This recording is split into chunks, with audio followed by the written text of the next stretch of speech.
ウクライナ軍が東部戦線において反撃、領土の奪還を行っています。一方、中東においては、トランプ大統領が大戦力を結集させ、今週末にも攻撃準備が整うと報道がなされています。新たな戦争が起ころうとしています。皆さんごきげんよう、上川薫です。今回取り上げる話題は、ウクライナ情勢プラス中東情勢についての解説をしていきます。このチャンネルでは、地上波で報道されないニュースなども合わせつつ、政治、外交、軍事の総合的なニュースについて解説を行っていきます。ぜひともこのチャンネルで情報の更新を進めていってください。まず最初に取り上げるのは、トランプ大統領の動向。第2次イラン攻撃の準備が整ったと報道がなされています。トランプ大統領は2025年にもイランに対する攻撃を実施しました。この時は先行してイスラエルがイランに対する空爆を実施し、その後トランプ大統領がステルス戦闘機とステルス爆撃機による各関連施設への空爆を実施しました。この攻撃に対してイランは防戦一方で、しかもほとんどまともな反撃ができない状態だったことから、現在でも失われた戦力を回復することはできていないと見られます。その後、イランとアメリカとの間における外交交渉は行われていたのですが、核開発関連の話題に関してはほとんど前進がないと見られており、トランプ大統領はそれを口実として第二次攻撃を実施するだろうという報道がなされているのです。これに関連して様々なニュースが出ています。まず第一に、中東周辺における米軍の集結状態、空母艦隊が集まっているといったところから、まず第一に短期的な攻撃では済まない可能性があります。空母は動く基地のようなもので、それでいて反撃が難しいものです。アメリカ軍は中東地域に様々な基地を持っていますが、基地というのはどうしても動けるものではありませんから、イランからの反撃といったものも十分考えられます。それに比べると空母は海にいますから、自爆突撃といったものはなかなか難しいものですし、イラン側の空軍戦力やミサイルではアメリカの空母を狙うのが難しいだろうと言われています。そして今回の攻撃目標それ自体が前回とは異なるだろうと報道がなされています。2025年に行われたイスラエルとアメリカによる攻撃は各関連施設への攻撃を行って核開発能力を少しでも奪おうとするものでした。しかし今回報道されているのはそうではありません。目標は今度はイランの体制転覆そのものを狙っているのではないかと呼ばれています。ですからピンポイントでどこかの施設を攻撃してそれが破壊できたら作戦成功ではなく、イランの体制が崩壊するのを狙ったかのように執拗に攻撃を行うのではないか。今回は1週間2週間ではない、3週間4週間、もしかしたら数ヶ月に及ぶ空爆を実施するかもしれないとの報道も出ています。もちろんこれはアメリカ政府の正式発表ではありません。トランプ大統領自身もまだ攻撃開始の命令は出していません。今のところ準備を進めているというだけであって、今回の作戦規模がどれほどになるかは私たちは後追いで知ることしかできません。現在中東周辺に集まってきている戦闘機類は F16 戦闘機が48機、ステルス戦闘機は F35 と F22 合わせて30機、これに早期警戒管制機や空中給油機の大量動員といったものもなされていることから、イランの反撃できないところから継続的に攻撃を加える意図を感じられます。ただしこうした軍事力を誇示した状態というのは外交交渉力が最も高まる時です。イランがこうしたトランプ大統領の姿勢に対して去年すでに攻撃したんだから2度目も十分あり得るだろうと考えて外交交渉にある程度応じる可能性といったものもないわけではありません。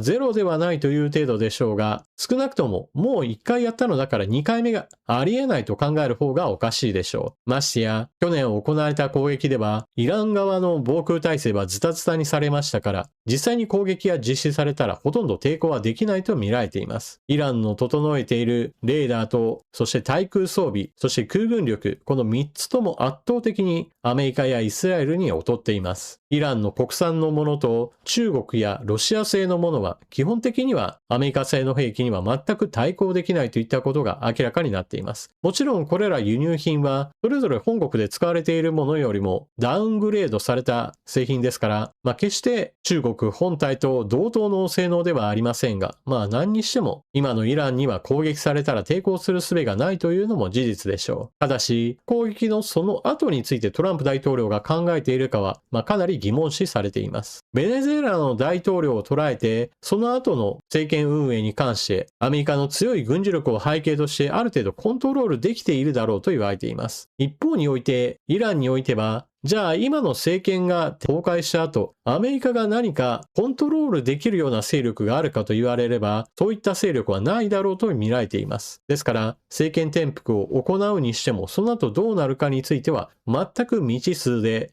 完全な混乱状態に陥るだけかもしれないというのです。このあたり、先々までトランプ大統領が考えていない可能性も十分あり得るというのも、トランプ大統領の恐ろしい点です。何にしても今は攻撃できる準備が進んでいる、空母艦隊が集まっている、戦闘機や戦闘機に対する給油機も大量に集まっている。そういった状況から近いうちに攻撃が起こったとしても不思議ではないといったことを覚えておきましょう。こうした兆候といったものは馬鹿にできません。ベネズエラにおけるマドロ大統領夫妻拘束、その前においても米軍が周辺海域に多く集まっていることは皆さんにお伝えしました。トランプ大統領は使うことを前提として集めている可能性が高い人物なのです。続いて、アメリカのトランプ大統領になってからウクライナに対する軍事支援はほぼ途絶しました。現在でも情報支援は行っているとされていますが、実際に現品としての攻撃兵器類の供与は全くストップしたと言われています。こうした状況にあって現在でもウクライナ軍が戦線で持ちこたえている理由というのは、ウクライナ自身の戦う意志と、そしてヨーロッパの支援が増額していることにもあります。そのことに伝える記事を見ておきましょう。ヨーロッパ、ウクライナ支援激増。軍事分野でアメリカ停止穴埋め。ヨーロッパからウクライナへの軍事支援が激増している。和平実現へウクライナに圧力をかけたいトランプ政権は軍事援助停止を表明。2022年のロシアの侵攻開始以来、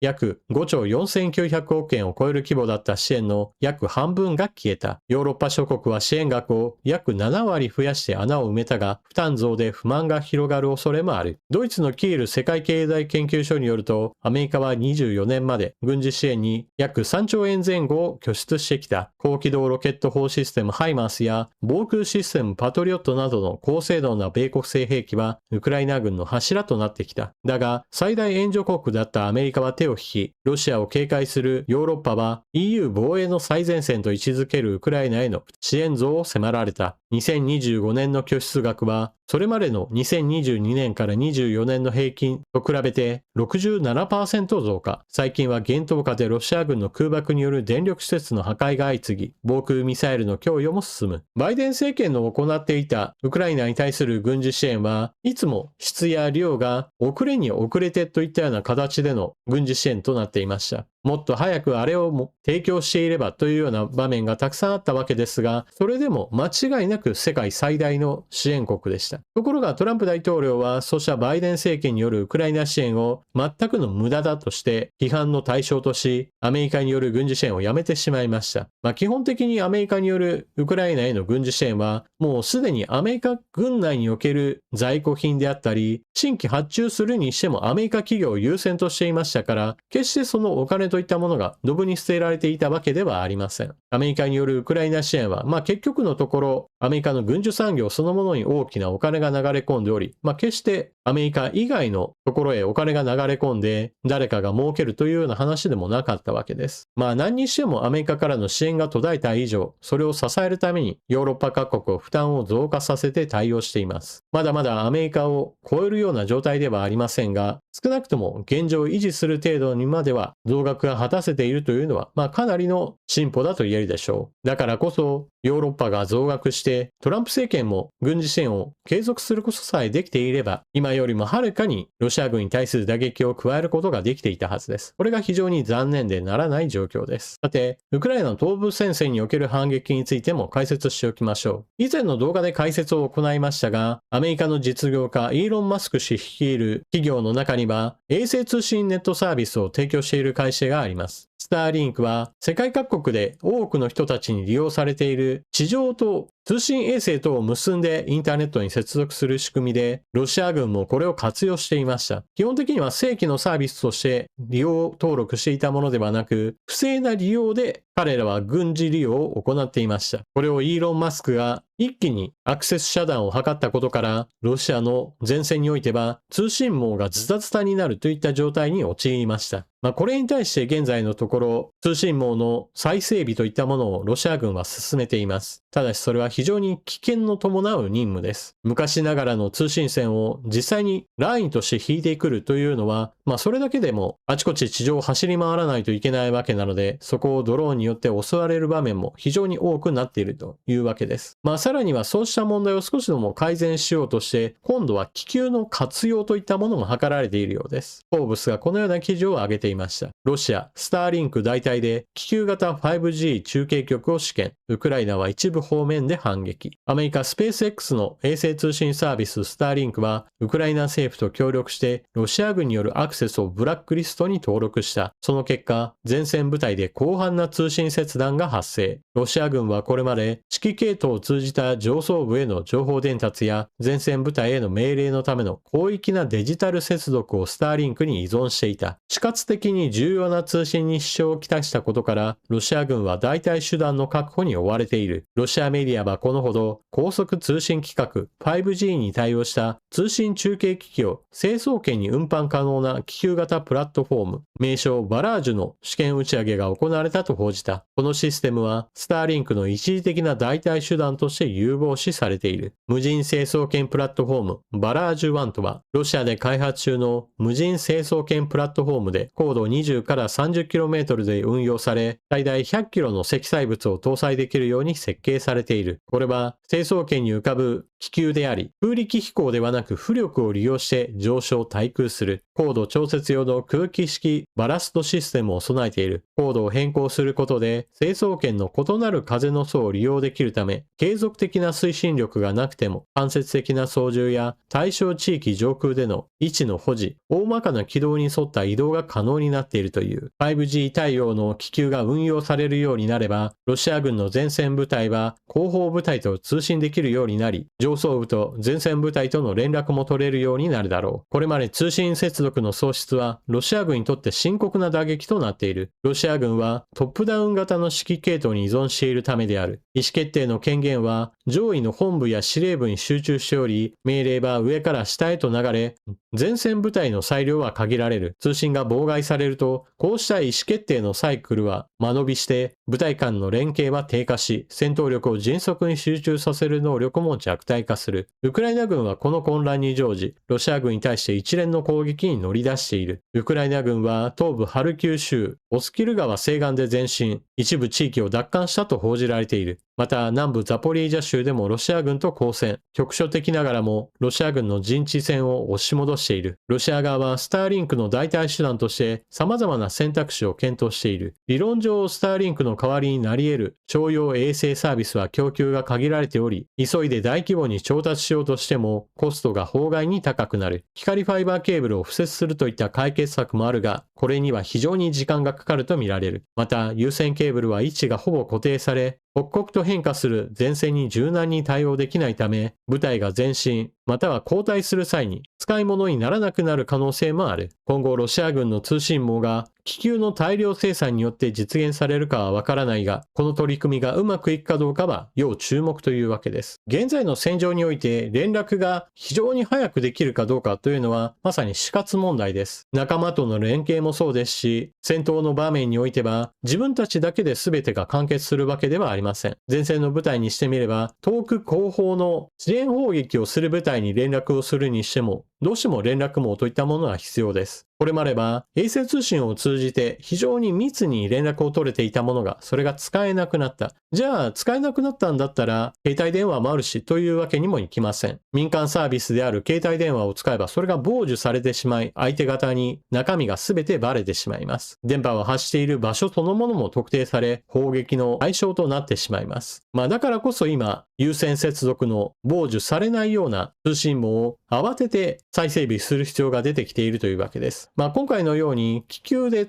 通信網をもう一度作り直そうというのも、あくまでも通信の内容それ自体については暗号化することによって傍受されても大丈夫なようにするのでしょう。問題はこうした気球をバンバンと打ち上げてというのも果たしてできるのか。そしてこの20キロ、30キロというような高度については撃墜される危険性があることから、十分にスターリンクの代替になるかどうかすらもちょっと怪しいものです。そして前回の動画でロシアが世界各国から多くの人々を騙して連れてきて戦場送りにして、それがあっという間に多くの人々の命を奪っているという話をしました。前回はロシアに招待された陸上選手が戦場送りにされてしまった問題を取り上げましたが、ケニアからは1000人程度の人々が連れてこられており、それらの人たちがかなり亡くなっている危険性もあると報じられています。またそれだけではなく、アフリカ大陸全体で見た場合においては、そもそも戦争をしていることそれ自体が日常生活になっていて、そのように戦争を慣れしている人たちが高い給料がもらえるんだったら、アフリカでちまちまやっているよりもロシアに行って稼ごうみたいな出稼ぎ感覚で志願している人たちもいるというのです。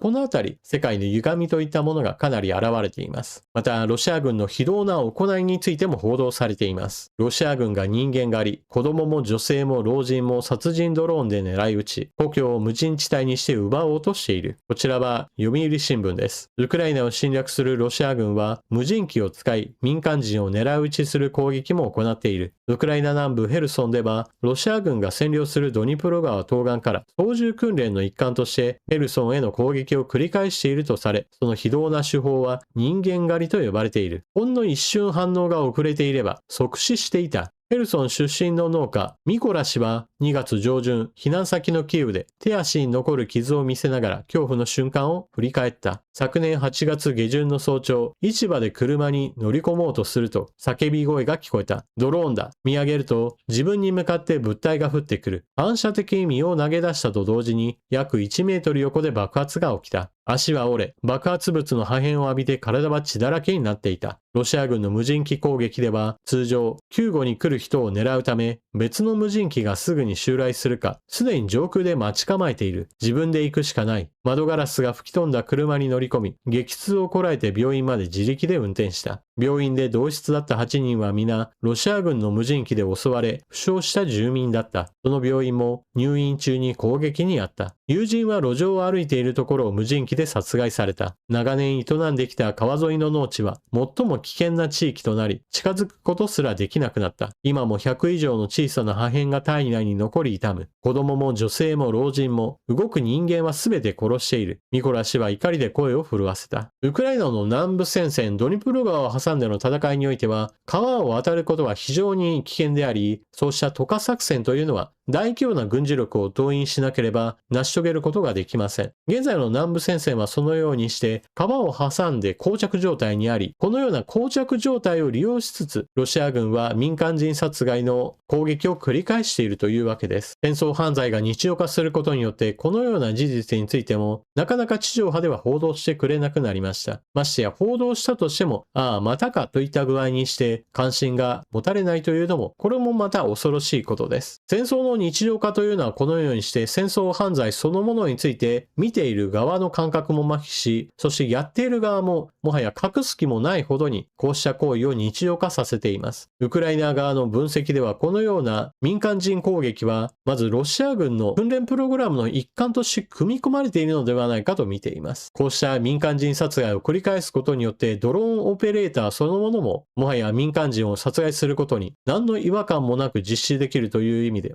恐ろしい作戦だというわけです。ロシアによるウクライナ侵略というのは戦争に対する私たちの感覚そのものを狂わせています。そして国際情勢全般で言ってもどこかの国がどこかの国を攻撃することそれ自体もまたかと思わせるような効果を生み出しています。おそらくトランプ大統領がイランを攻撃したとしても世界はもはや驚きもしないでしょう。そのぐらい情勢は悪化しているというわけです。皆さんは今の状況をどのように思われるでしょうか。ぜひともコメントしていってください。それでは動画は最後まででご視聴いただきありがとうございました。チャンネル登録していない方はぜひともこの機会にチャンネル登録よろしくお願いします。そしてこのチャンネルの活動を支えてくれるという方は、ぜひともメンバーシップへの加入もよろしくお願いします。メンバー向けの直接的な追加情報などは発信できていないので、その点についてはご了承ください。このチャンネルの存続それ自体にカンパする気持ちで加入してくれると嬉しいです。それでは次の動画でまたお会いしましょう。またね。